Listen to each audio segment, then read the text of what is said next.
Les fidèles de la chaîne le savent, j'ai déménagé il y a un peu plus d'un mois maintenant et bon, ben, un déménagement, c'est le moment aussi où on retrouve au fond des placards des trucs qu'on avait un peu oubliés ou en tout cas laissés de côté et ça a été évidemment mon cas comme pour n'importe quel déménagement et j'ai remis la main sur, je pense, ce que parmi toutes mes possessions, constitue la chose dont j'aurais le plus de mal à me séparer, à savoir ma collection de figurines Confrontation.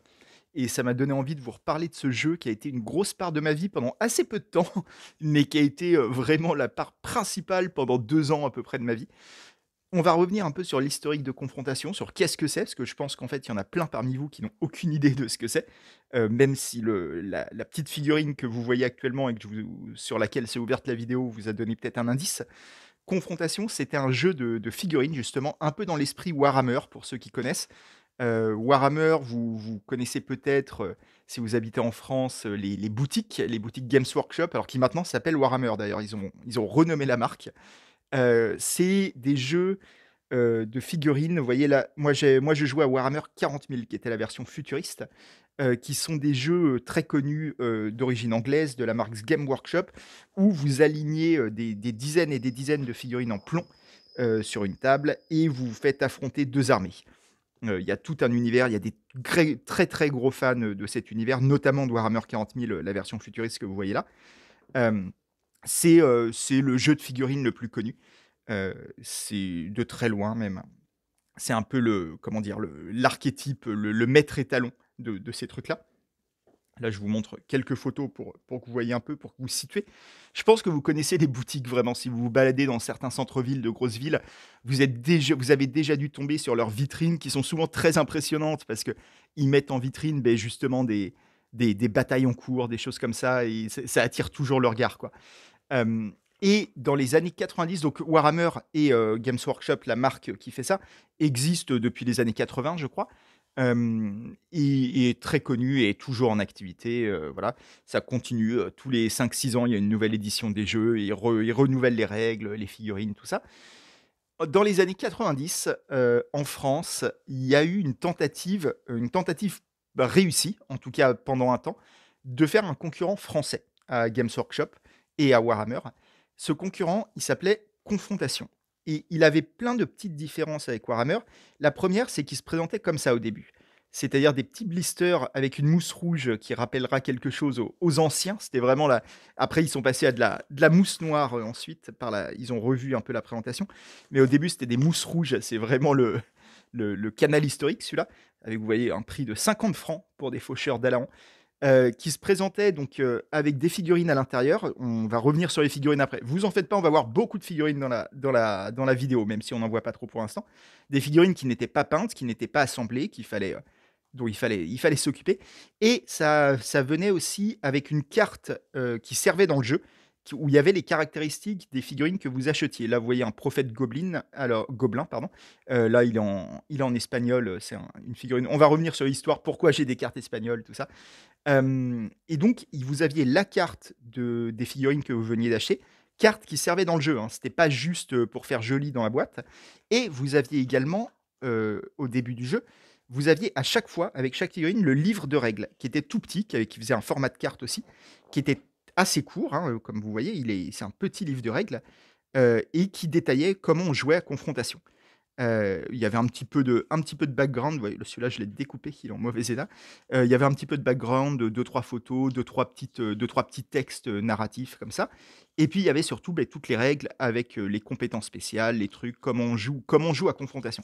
Et c'était un jeu qui était prévu au départ, enfin qui était fait, qui était étudié pour, être joué avec très peu de figurines. Une partie nécessitait de chaque côté de la table que, allez, une petite dizaine de figurines chacun, ça suffisait largement pour une partie de confrontation.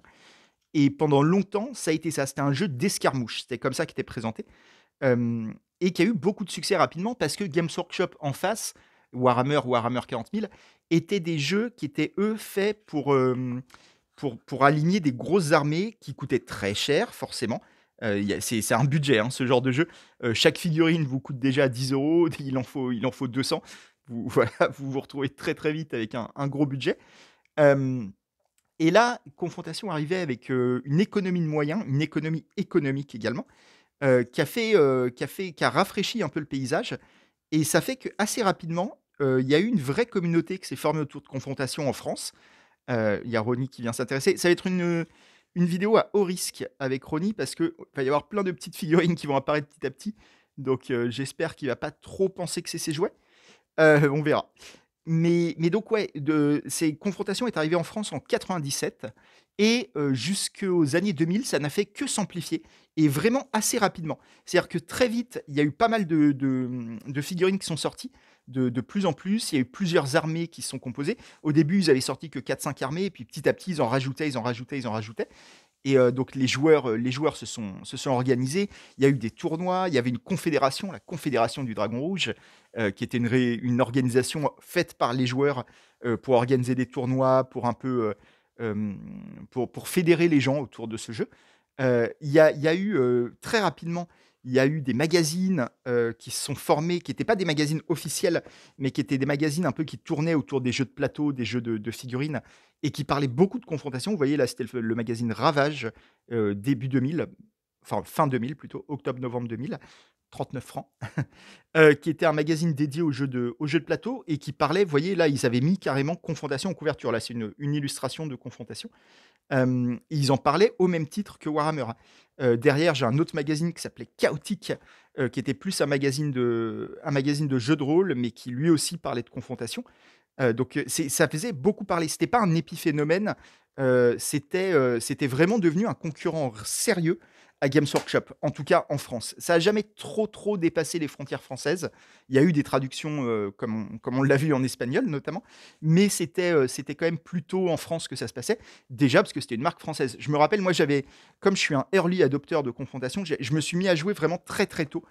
J'étais en 4e quand j'ai commencé. J'avais découvert Confrontation sur un salon de jeux. J'étais déjà fan de Warhammer et tout, et mon père m'avait emmené sur un salon de jeux de société à Paris. Et il y avait un stand de Rackham, la marque qui faisait Confrontation et Rackham, vous pouvez voir le logo là, qui présentait les toutes premières figurines de Confrontation, et j'ai adoré. J'ai fait une partie là-bas pour tester. Et puis je suis reparti avec 2-3 figurines et de gobelins. Je faisais déjà les orques à Warhammer, et donc j'ai gardé un peu les mêmes peuplades, et j'ai fait les gobelins à Confrontation. Vous pouvez voir là un gobelin pirate peint par mes soins. On va revenir sur la peinture de figurines aussi après. Hem et donc je m'y suis mis, et très rapidement, j'ai réussi à convertir les potes avec lesquels je jouais à Warhammer justement, et qui se sont eux aussi mis à Confrontation. Je fais un coucou d'ailleurs, s'ils regardent la vidéo, ça m'étonnerait, mais à mes potes de l'époque, à savoir, Loïc, Romain et Erwan. On a fait beaucoup de parties tous les 4, et c'est des très, très bons souvenirs pour moi. C'est des gens avec qui j'ai plus du tout de contact aujourd'hui, donc ça m'étonnerait vraiment beaucoup qu'ils tombent sur cette vidéo. Mais ouais, c'est une période de ma vie à laquelle je repense avec beaucoup de nostalgie. C'est une période où j'étais un petit collégien de merde, sans grande ampleur, et j'étais vraiment l'archétype du geekos du fond de la classe qui s'intéressait que à des trucs à la con. Et Confrontation a été vraiment ma passion. En 4e et en 3e, je pensais qu'à Confrontation tout le temps. On faisait des parties tous les week-ends. Dès qu'on avait un moment, on faisait une partie. Et j'étais devenu très, très fan.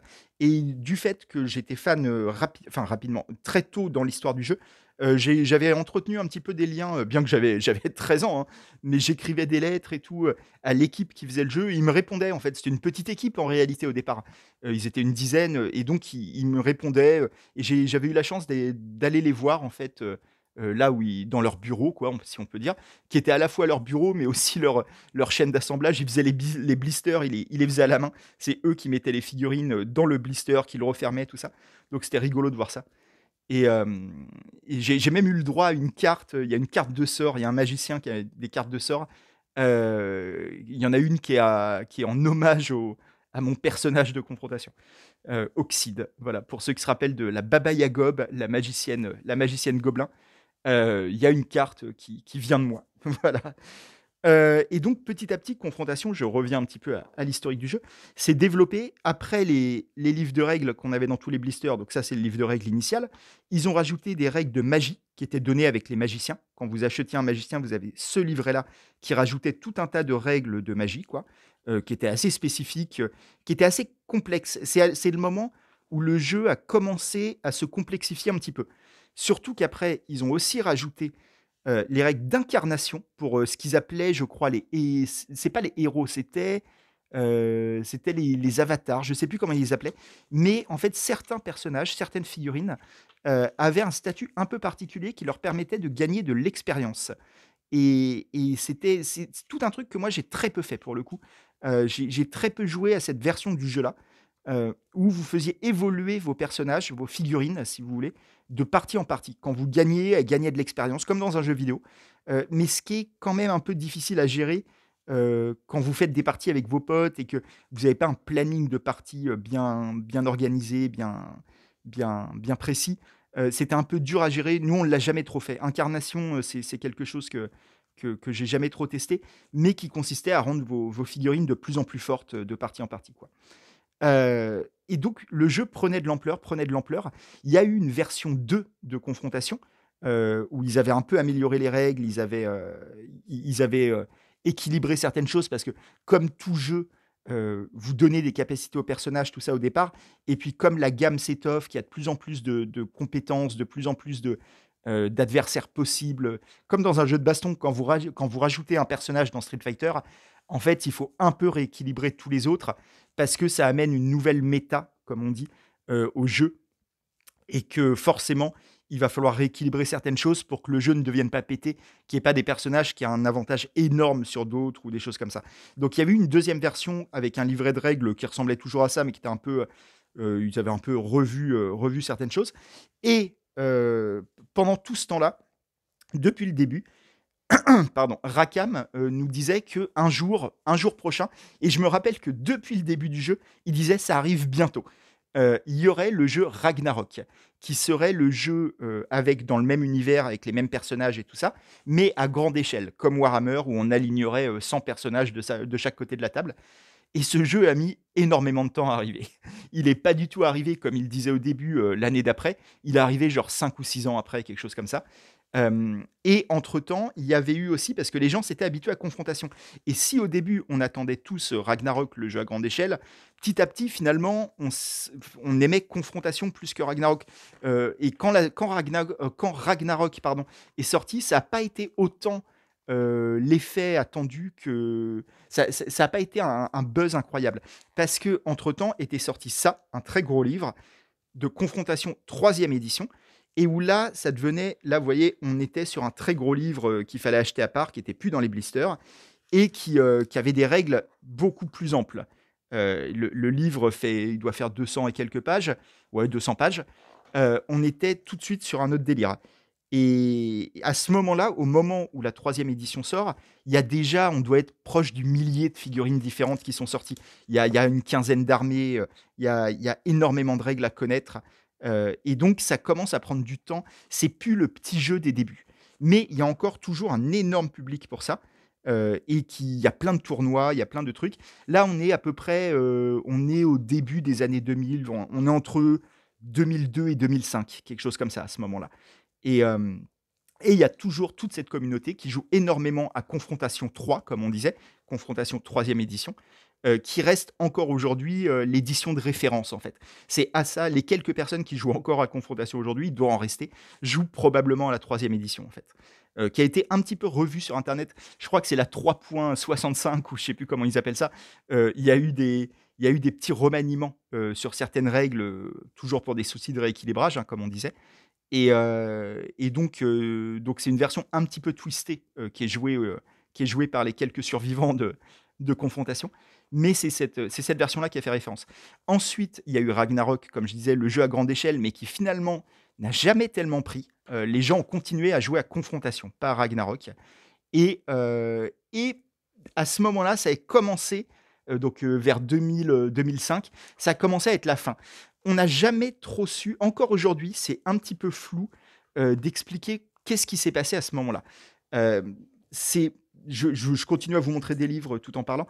Il y a eu une déchéance de Rakam, de confrontation. Alors, il y a plein de choses qui peuvent expliquer. Il y a eu, comme on disait, l'échec, entre guillemets, en tout cas la réception beaucoup plus décevante que prévu de Ragnarok, dont je vous montre le livre là, qui a été qui devait être l'évolution de Rackham et qui n'a été finalement qu'une suite, mais pas événementielle, on va dire. Il y a eu le fait que la communication autour des règles devenait très compliquée. Il y avait trop de règles dans tous les sens. On ne savait plus à quoi se référer. On ne savait plus qu'est-ce qui faisait loi, entre guillemets, dans le jeu. Il y avait beaucoup de références. On était passé d'un petit jeu d'escarmouche où vos armées tenaient en quelques poignées de figurines à un truc où il fallait des mallettes entières de figurines pour jouer. Et il y a eu aussi un problème clairement de communication de Rackham qui devenait une boîte un peu dure à suivre dans sa façon de communiquer, dans sa façon d'annoncer les projets. Euh, Quand ils se sont aperçus que Ragnarok ne prenait pas vraiment, ils ont enchaîné sur une quatrième édition de Confrontation qui a signé leur fin. La quatrième édition de Confrontation, ils ont complètement revu leur copie. C'était quasiment un reboot en fait. La quatrième édition, ils ont revu tout de A à Z. Déjà, il n'y avait plus cette histoire de livre de règles dans les blisters. Il fallait acheter le gros livre de règles comme ça. Et surtout, il n'y avait plus de blisters en réalité parce qu'ils ont aussi revu toutes les figurines et ils vendaient désormais des figurines pré-peintes qui étaient vendues dans des boîtes déjà assemblées, déjà peintes. Vous aviez plus qu'à les sortir de la boîte et les mettre sur la table. Elles étaient en plastique. Les figurines de confrontation étaient un de leurs gros atouts. C'était vraiment un truc. Il y avait des gens qui collectionnaient les figurines confrontation, les figurines Rackham, en dehors même du jeu, sans jouer ou quoi que ce soit, juste parce que c'était magnifique. Ils avaient des poses incroyables, souvent. Je vais vous en montrer hein, après, vous en faites pas. Et, euh, et donc, le fait de passer au plastique pré-peint a été une grosse déception pour tout le monde. Alors, les anciennes figurines restaient valables. Là, la plupart des photos que vous voyez, c'est les anciennes figurines en réalité. Mais les nouvelles étaient vraiment pas terribles. C'était pas catastrophique, ça restait d'une certaine qualité, mais c'était quand même beaucoup moins bien. Et puis, il y avait le côté que c'était pré-peint, que c'était pré-assemblé. Et c'est quand même, dans ce genre de jeu, il y a une partie du plaisir qui vient aussi du fait de connaître ces figurines par cœur, parce que tu y as passé des heures et des heures à les peindre, à les assembler. Et là, je pense que ça ressemblait trop à un jeu de société, un simple jeu de société où tu ouvres une boîte et tout est déjà prêt et tu peux jouer. Et c'était pas ça que les gens voulaient. Et en même temps, sur le papier, cette quatrième édition de Confrontation répondait à plein de choses et répondait aux normes du genre. C'est-à-dire qu'ils avaient sorti le livre de règles que je viens de vous montrer, mais ils avaient sorti aussi une première série d'Army Book, comme ils appelaient ça, qui sont vraiment l'équivalent des codex dans Warhammer, qui étaient, pour chaque armée, vous aviez un livre. Là, c'est les Wolfen, vous aviez Créatures de Dirs, voilà, ils en avaient sorti quatre, euh, quatre ou cinq, non, quatre. Temple. Non, 5. 5 voilà. Ils en avaient sorti 5 au départ sur une quinzaine d'armées. On se disait que les autres allaient suivre ensuite, hein, c'était la logique. Et ça n'a jamais suivi, et en fait, ça a été la fin de confrontation. Cette période des figurines pré-peintes en plastique a duré en fait très peu de temps, en réalité. Ça a été le testament de Rackham, qui a ensuite fermé. En plus, il y avait eu des histoires d'entrée en bourse. En termes financiers, c'était aussi le bordel. On n'a jamais trop su de quoi il en retournait. Encore maintenant, là, pour préparer la vidéo, j'ai beaucoup traîné sur Internet ces derniers jours à la recherche d'infos. Et il y a beaucoup de trucs un peu contradictoires ou alors tellement parcellaires que en fait, ça donne pas de réponse. Ou juste tout le monde s'accorde à dire que entre 2005 et 2008, Rackham est tombé un peu de son piédestal et a fermé finalement. Et on ne sait pas trop pourquoi, comment. Les détails sont sont manquants. Il manque plein de choses à l'histoire. Mais bon, ben, ça s'est arrêté.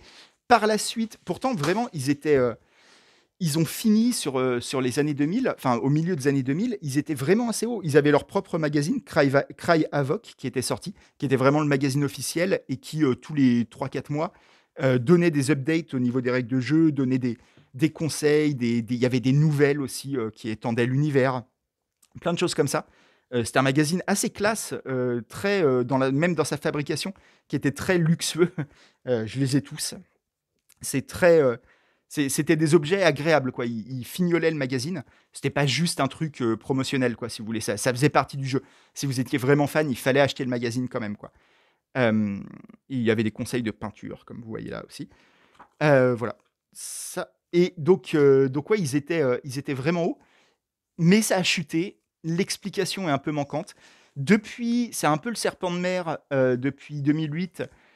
tous les 2 3 ans, il y a une rumeur d'une entreprise qui reprend, Confrontation, qui relance des nouvelles figurines et puis ça dure 3 mois et ça s'arrête. En fait, de toute façon, je crois que le public est un peu parti ailleurs. Il y a ça aussi qui s'est passé, je pense, qui peut expliquer la fin de Confrontation. C'est qu'en fait, au début des années 2000, fin des années 90, c'était le gros concurrent à Warhammer. Il y avait pas encore trop, ça s'était pas encore trop développé. Il y avait pas 1000 concurrents en fait. Tu avais des petits jeux à droite à gauche, mais qui n'avaient jamais sorti la tête de l'eau. Là, c'était la première fois qu'il y avait un vrai concurrent sérieux qui arrivait à aligner les projets, à aligner les figurines. Et par la suite, ça a fait des petits, en fait. Et ça fait qu'il y avait de plus en plus de concurrents dans les années 2000. Il y a Internet qui arrivait en plus pour faire connaître ces concurrents-là. Donc c'était plus facile d'y avoir accès, de commander les figurines via Internet et tout ça.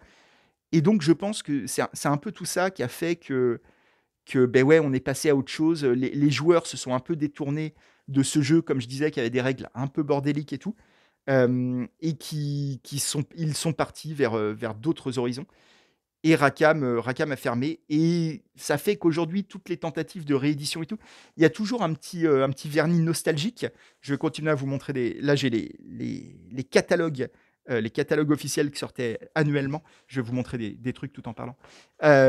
Et ouais, ça fait que à chaque fois qu'il y a des projets de relancer Confrontation, relancer les figurines au moins, tout ça, il y a un truc nostalgique qui se fait où tout le monde va aller voir le projet. Généralement, ça se fait par Kickstarter ou des trucs comme ça.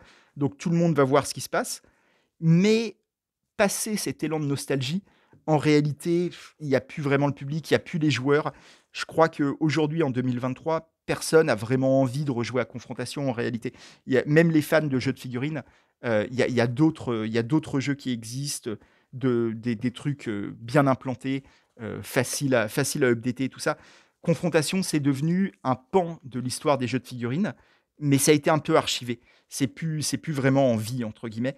Et donc, tous ces projets de relance tombent eux aussi à l'eau petit à petit.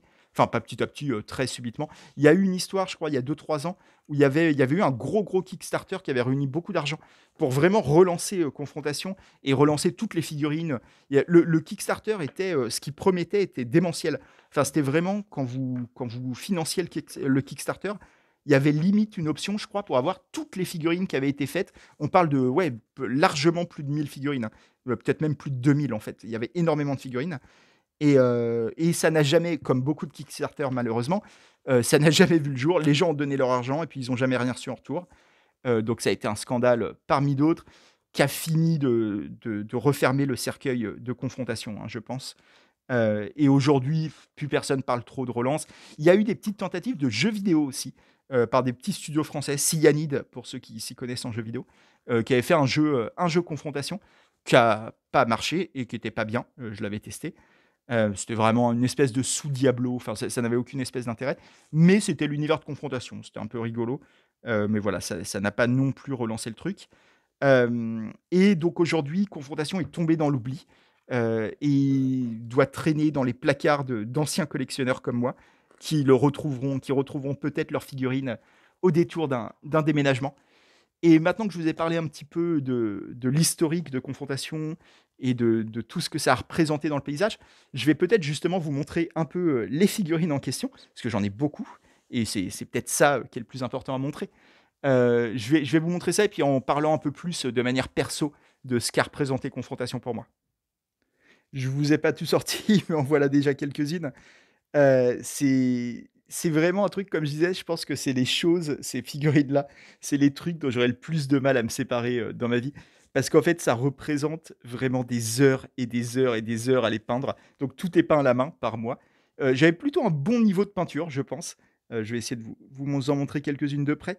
Je me rappelle que mon père était assez impressionné par la peinture. C'est un truc, les compliments, les plus gros compliments que j'ai eu de la part de mon père viennent des figurines de Confrontation et de ma façon de les peindre.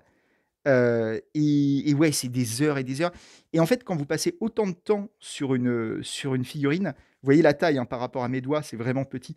Vous vous attachez à elle, il y a un attachement à ces objets que j'ai pas avec beaucoup d'objets, en réalité. Parce que je les connais par cœur, encore maintenant, là, des années après. Parce que tout ça, je les ai peints au tout début des années 2000, donc il y a plus de 20 ans.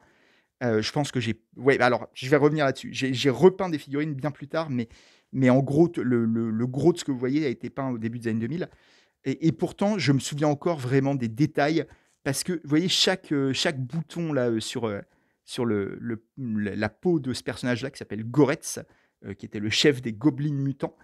Hem, En fait, j'ai passé ça a été un travail sur chaque détail. Chaque bouton là, il fallait d'abord peindre la peau, ensuite rajouter un peu de jaune pour faire le bouton, puis du rouge autour pour faire un peu la blessure. Ça a été et c'est comme ça sur chaque détail du truc, sur chaque détail de chaque figurine. Donc forcément, je m'en souviens encore, j'ai vraiment passé du temps. Ce troll, le troll pirate, lui aussi il m'a demandé beaucoup de temps. C'est une grosse figurine, ça a été la première figurine qui sortait en boîte. Avant, elles étaient toutes en blister et lui était tellement gros qu'il a fallu une boîte. Il était vous voyez par rapport aux autres figurines, il est vraiment plus grand. Hem et ouais, donc c'est des figurines auxquelles je suis très attaché et il y avait tout ce truc très nostalgique, comme je vous dis, qui me rappelle un peu, mes parties avec, Loïc, Antoine et Erwan. Loïc, Antoine, Loïc, Romain et Erwan, excuse-moi. Excuse-moi Romain. Hem, le casse-montagne. Non, c'était pas le casse-montagne. Comment il s'appelait celui-là? Parce que le casse-mont si, c'est le casse-montagne. C'est le canon gobelin, qui pareil était en boîte et c'était un enfer à assembler parce qu'il pèse une tonne. Celui-là, il est très, très lourd, tout est en métal. Et les pièces, vous voyez, chaque pièce doit être collée aux autres et sauf qu'elles sont tellement lourdes qu'en fait la colle tenait pas. Il a fallu que je les perce, que je mette des tiges à l'intérieur pour renforcer les jointures et tout. C'est une des plus grosses figurines que j'ai. Vous voyez les trolls derrière, des choses comme ça.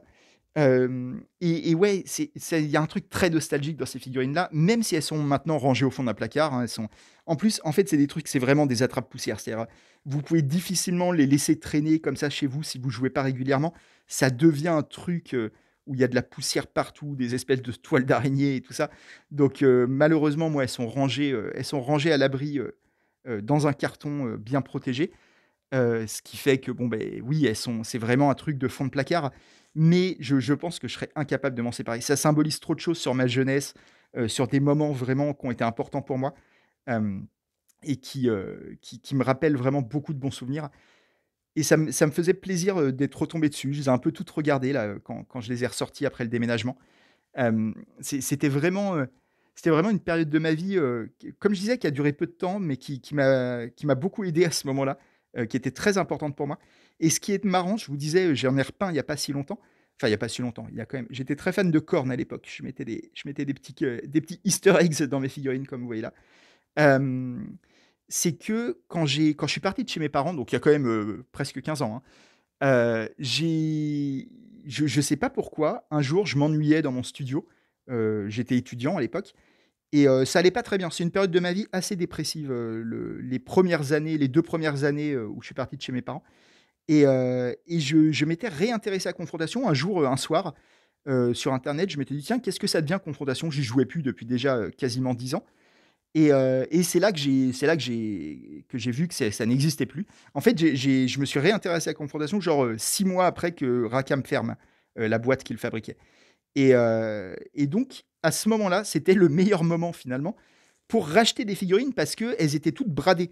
Comme, l'entreprise était en liquidation, les figurines ne coûtaient absolument rien et en fait, j'ai acheté toutes les figurines de mes armées qui me manquaient. Moi, je faisais les gobelins, vous voyez là, je vais m'attarder un peu sur eux après. Les gobelins et les orques. J'en ai sorti un là d'orques, voilà, qui sont un peu les grands frères des gobelins, enfin techniquement les petits frères en fait. Je vais revenir sur l'historique. Je vais vous parler du lore de Confrontation un peu après. Mais, mais ouais, j'ai acheté tout ce qui me manquait pour quasiment rien. Pourtant j'avais vraiment très peu de thunes à l'époque et vraiment c'était pas du tout une dépense, idiote. Enfin si, mais je veux dire ça m'a pas causé de problème, au niveau budget. Et donc ouais, à ce moment-là, depuis les figurines ont un peu coté, pas tant que ça non plus. Comme je vous dis, c'est un jeu qui est devenu un peu oublié. Je crois que plus personne en a grand-chose à foutre de Confrontation aujourd'hui.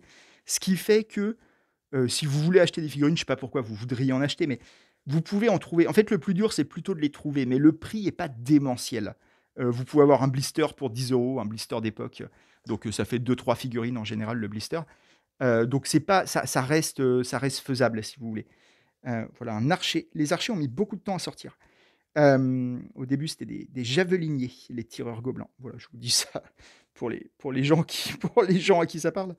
Et ouais, Je sais plus du tout ce que je disais. Je n'ai plus aucune idée de ce que je disais. Peu importe. Comme je dis, moi, je jouais les gobelins, qui sont un peu les hippies dans l'univers de confrontation, qui sont des espèces, comme souvent, hein, les gobelins, des créatures assez proches de la nature, assez chaotiques, très peu organisées, qui ont beaucoup de mal à avoir de la discipline, tout ça. C'est l'armée la moins disciplinée du jeu. Mais par contre, ils sont très nombreux. Ils coûtent très peu cher en points d'armée, parce que pour aligner vos armées, chaque unité coûtait un certain nombre de points. Vous aviez, par exemple, on disait on fait une partie à 1000 points. Ça veut dire que vous aviez un budget de 1000 points à dépenser. Et par exemple, dans les autres armées, l'armée humaine, les lions d'Alan, le guerrier de base, il valait à peu près 15 points. Le guerrier de base des gobelins, c'est-à-dire lui, par exemple, il vaut 4 points et demi de mémoire. Donc c'est vraiment très peu cher. Vous pouvez mettre beaucoup, beaucoup plus de figurines que les autres armées quand vous jouez gobelins. Parce qu'ils sont aussi très faibles, hein, on va pas se mentir. Mais il y a vraiment la force du nombre avec eux. Et c'est une armée que j'aimais beaucoup justement pour son côté désorganisé, son côté d'en avoir rien à foutre. C'est ni des gentils ni des méchants. Ils sont pas du tout dans les bails de guerre du destin, tout ça machin. Parce qu'en gros, le lore de confrontation tourne autour de l'arrivée du Ragnarok, comme on disait, c'est-à-dire de la grande bataille finale qui décidera de la tournure du monde. Et toutes les armées sont un peu déclinées en deux facettes. L'armée humaine, les lions d'Alan, qui sont un peu les chevaliers sans peur et sans reproche classiques, ont leur pendant qui sont les limbes d'Achéron, qui sont l'armée des morts vivants, qui sont en fait comment, une baronnie du royaume des humains qui s'est adonnée aux ténèbres et qui a créé des morts vivants. Voilà. Et il y a une autre armée humaine qui était les griffons de je sais plus quoi, j'ai oublié la région d'où ils venaient, mais qui, eux, avaient leur pendant, c'était les Scorpions de Dirs, qui était pareil, un groupe qui venait de chez eux, qui avait découvert d'anciennes technologies alchimistes qui leur permettaient de créer des clones, des créatures monstrueuses, et qui, pareil, s'étaient adonnés aux ténèbres. Il y avait les Wolfen, qui étaient l'originalité de confrontation, qui sont des hommes-loups géants, qui, eux, pareil, il y avait aussi un clan d'hommes-loups géants méchants, et ainsi de suite. Qu'est-ce qu'il y avait d'autre? Il y avait les nains, évidemment, grand classique de la fantasy, qui il y avait effectivement des nains méchants qui sont arrivés très tard dans le jeu. Les nains de Midnor, des espèces de créatures ultra difformes, qui étaient assez cool. Les figurines étaient vraiment bordéliques. Voilà, il y avait tout un tas comme ça d'armées, enfin tout un tas, je vous ai déjà fait une bonne partie là, mais et toutes les armées avaient leur pendant, comme je disais, lumière et leur pendant ombre. C'était les deux alignements principaux dans Confrontation. Et, sauf les gobelins, parce que les gobelins étaient eux-mêmes déjà un peu entre deux en fait. Ils étaient ni bons ni mauvais, donc il n'y avait pas vraiment de manière de faire un pendant lumineux ou un pendant ombrageux. Ils cumulaient déjà les deux caractéristiques, entre guillemets. Je pense que c'est ce qui me plaisait chez eux. Ils étaient rigolos, les figurines étaient drôles. C'était des figurines où il y avait plein de petits gags cachés un peu, ce que n'avaient pas trop les autres armées pour le coup. Là, vous voyez, c'est les nains gentils, entre guillemets, qui sont les ennemis jurés des gobelins. Les gobelins sont des anciens esclaves des nains. Là, c'est les orques qui sont, comme je vous disais, les petits frères des gobelins, dans le sens où en fait les orques sont le résultat d'expériences alchimiques faites par les scorpions de Dirs dont je vous parlais, qui sont l'espèce de secte très versée dans l'alchimie. Donc c'est des mutants, c'est des gobelins mutants, hein, techniquement les orques, qui sont plus puissants que des gobelins, mais qui sont eux aussi très proches de la nature et qui sont les alliés naturels des gobelins. Enfin, c'est pas la même armée non plus, la philosophie change beaucoup. Les orques ont plus un côté philosophique, c'est un peu les sages des montagnes, les orques, ce qui est original, parce que d'habitude les orques sont des crétins dans les autres jeux. Là, pas du tout, au contraire, ils sont très proches de la nature, ouais, très philosophiques. Là où les gobelins, pour le coup, sont un peu les crétins du jeu. Mais voilà, mais ils sont quand même très, très proches. C'est deux armées qu'on peut mélanger facilement. Ça, c'est les Wolfen dont je vous parlais, les hommes-loups, qui étaient une armée très populaire parce que c'était une créature qui n'existait pas dans les autres univers pour le coup. C'était vraiment une nouveauté de confrontation, donc ça a beaucoup plu aux joueurs. Qu'est-ce que je peux vous montrer d'autre? Là, c'est les limbes d'Achéron, les morts vivants, qui sont les grands méchants du jeu globalement. Euh, Qu'est-ce qu'on a d'autre? Ça, c'est les lions d'Alan, les preux chevaliers dont je vous parlais. Qu'est-ce qu'il y a d'autre? Il y a les barbares aussi, les Césaires, qui sont le peuple, humain originel, on va dire, eux aussi proches de la nature et eux aussi relativement neutres, hem, qui étaient un peu entre 2. Voilà, il y avait plein de peuplades comme ça, là, on a un peu fait le tour des armées et le lore, c'était marrant, se développait vraiment petit à petit avec le jeu. C'est-à-dire l'univers de confrontation a pris de l'ampleur avec le jeu. Au début, l'univers était assez simple, on ne savait pas trop de quoi il en retournait. Il y a juste cette idée de grande guerre qui allait arriver, tout ça.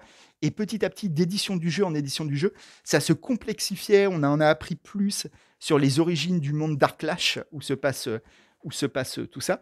On en a appris plus sur les dieux, sur des choses comme ça, sur les alliances entre les peuples, sur plein de choses, sur l'évolution des personnages.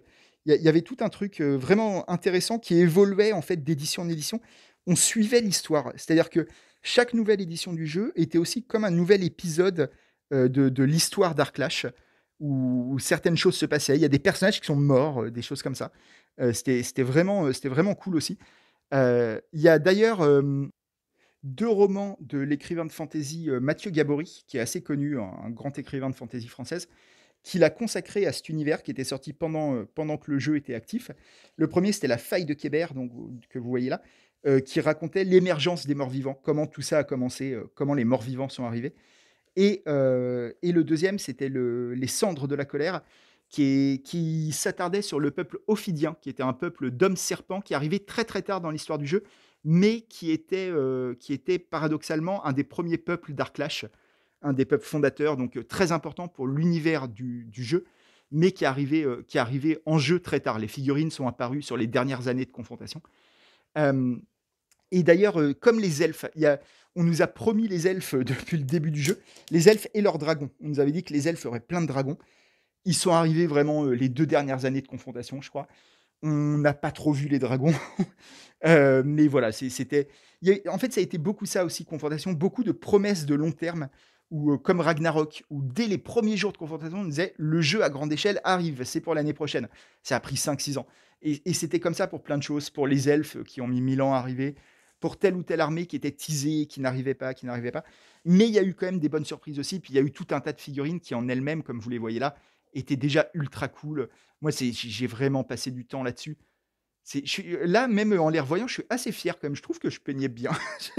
Je suis assez fier de mon niveau de peinture. C'est un truc, voilà. Il y a pas de Je suis pas quelqu'un de très manuel pourtant, mais sur les figurines, je m'en sortais quand même bien. Ça, c'est les gobelins mutants, qui étaient une sous-classe de gobelins. Il y a eu plein de sous-classes aussi. Il y avait tout un courant des gobelins, alors que j'ai pas trop peint, parce que c'est des figurines qui sont arrivées après. Il y a tout un courant de gobelins très inspiré par le Japon, très ninja. Ça, c'est la toute première figurine que j'ai peinte. C'était la toute première de confrontation que j'ai eue. Azoth, le champion gobelin. Et oui, je sais ce que je disais tout à l'heure et où je me suis interrompu, c'est que j'allais pas très bien les premières années où je suis parti de chez mes parents.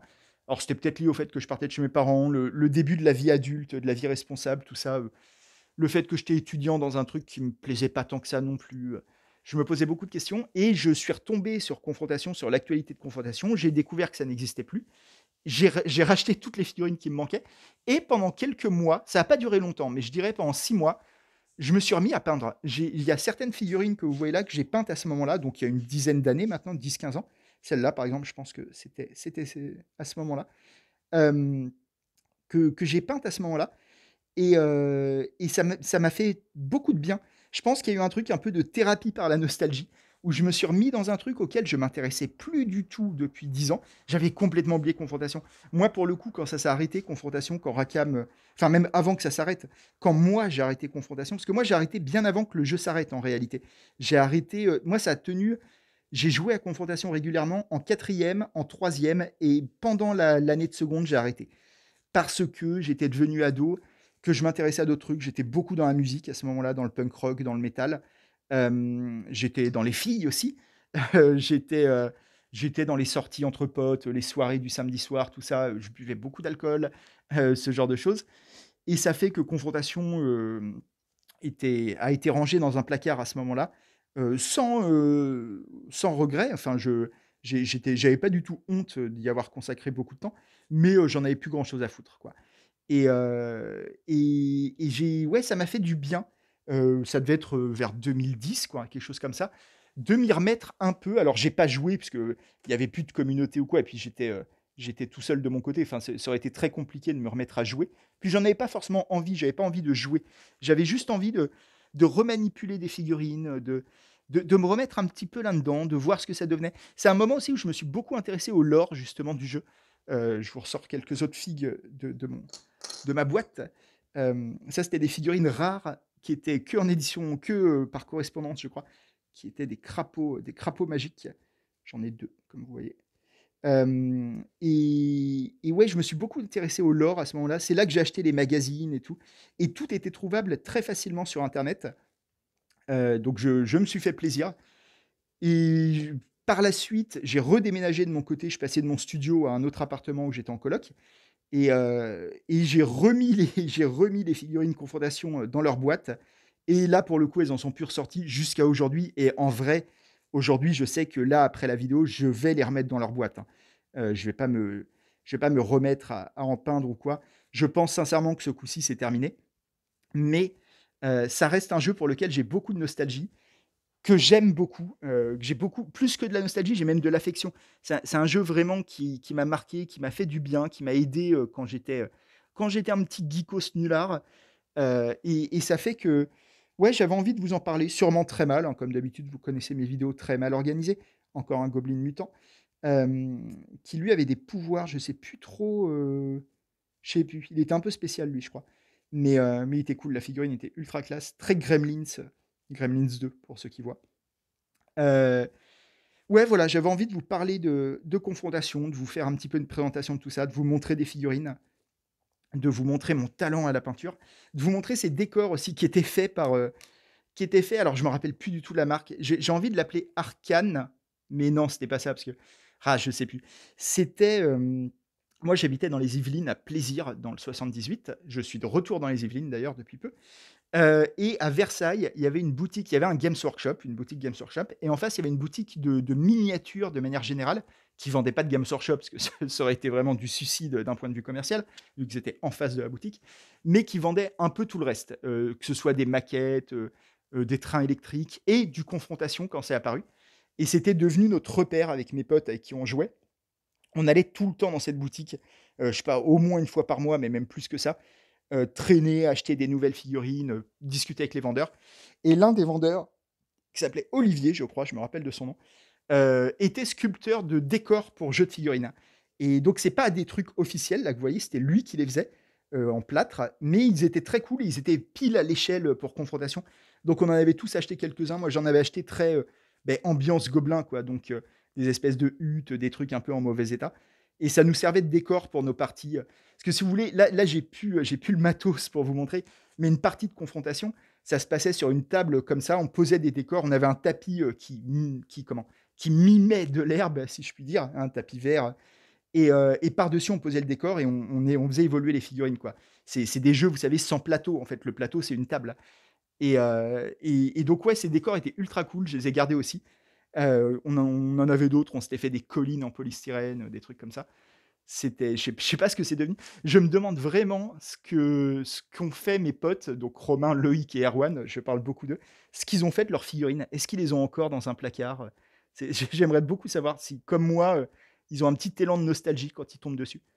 Il y avait aussi, là, je vous ai ramené ça, il y a une figurine particulière qui est vraiment du même jeu. Vous allez voir, vous allez en douter en la voyant.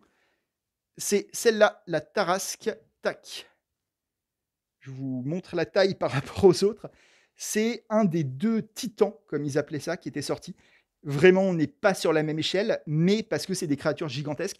Il y avait elle et un dragon qui était sorti. Le dragon, c'était pour les elfes, et ça, c'était pour les orques. Et pour les orques ou pour les scorpions. Il y avait deux armées qui pouvaient l'utiliser. Probablement aussi parce que la figurine devait coûter genre 150 euros. Donc fallait la rentabiliser, il fallait que des gens puissent l'acheter. La tête ne tient plus, il faudrait que je la recolle. Je l'ai jamais peinte, je l'ai achetée sur le tard, hein, elle aussi. Mais, c'était une espèce de figurine gigantesque en résine. J'essaye de vous la montrer sous un autre angle, qui était démentielle. En termes de jeu, elle était quasi invincible. Elle pouvait démonter une armée elle toute seule. Et voilà, je vous la pose là. avec son énorme lame que Ronnie a mangée. Normalement, la lame est beaucoup plus pointue. Elle n'est plus très pointue, comme vous pouvez le voir. J'essaye de faire le point. La vidéo est vraiment un bordel, hein. Il y a beaucoup de temps mort, je suis désolé. Mais en même temps, j'avais envie de dire plein de choses sur tout ça et je ne sais pas dans quel ordre les dire. Je ne sais pas ce qui est important, ce qui est pas important. Je viens de faire un zoom sans le vouloir. Mais voilà, je voulais en tout cas vous en parler, vous faire un petit tour de présentation. C'était très parcellaire. J'ai pas tellement exploré le lore, j'ai pas tellement exploré les règles. Je vous ai un peu présenté l'histoire de Rackham, l'histoire du jeu. Je vous ai montré quelques figurines, c'est vraiment une petite partie de la collection, hein. Je dirais que j'ai 5 fois ça à peu près, même plus en fait. Là, vous en voyez dans la valise à figurines. Je peux vous montrer un peu les coulisses avec Ronnie qui renifle, évidemment, qui est très intéressé. Et voilà, j'espère que ça vous a quand même un petit peu intéressé. Les cavaliers gobelins étaient montés sur des rats géants. Je ne sais pas si vous voyez. Ouais, j'espère que ça vous a quand même intéressé, que c'était pas trop égoïste comme vidéo dans le sens où ça n'intéresserait que moi. Dites-moi en commentaire s'il y en a qui ont connu Confrontation, s'il y en a qui ont joué, s'il y en a qui ont encore des figurines, ce serait ouf. Là, je vous en montre encore plein. J'en ai quand même peint beaucoup. J'en ai plein qui sont pas peintes aussi, qui sont dans des cartons d'où ils ne sortiront jamais. Mais ouais, j'en ai quand même peint une bonne quantité en réalité, quoi. Ouais, je suis content de moi, désolé, j'admire mon travail de peinture. Je vous remercie. La semaine prochaine, on reparlera de manga, hein. Je n'abandonne pas, je n'abandonne pas l'ADN de la chaîne. Mais là, j'avais envie de faire une petite parenthèse. C'est l'été, on a le droit de parler d'autres trucs. On a le droit de parler d'autres trucs quand on veut, de toute façon. Je vous dis à bientôt. J'espère que tout ça vous aura intéressé quand même. Et je vous dis merci surtout d'avoir écouté ou non ces 3 quarts d'heure d'errance orale sur Confrontation et sur Rackham. Ciao, prenez soin de vous.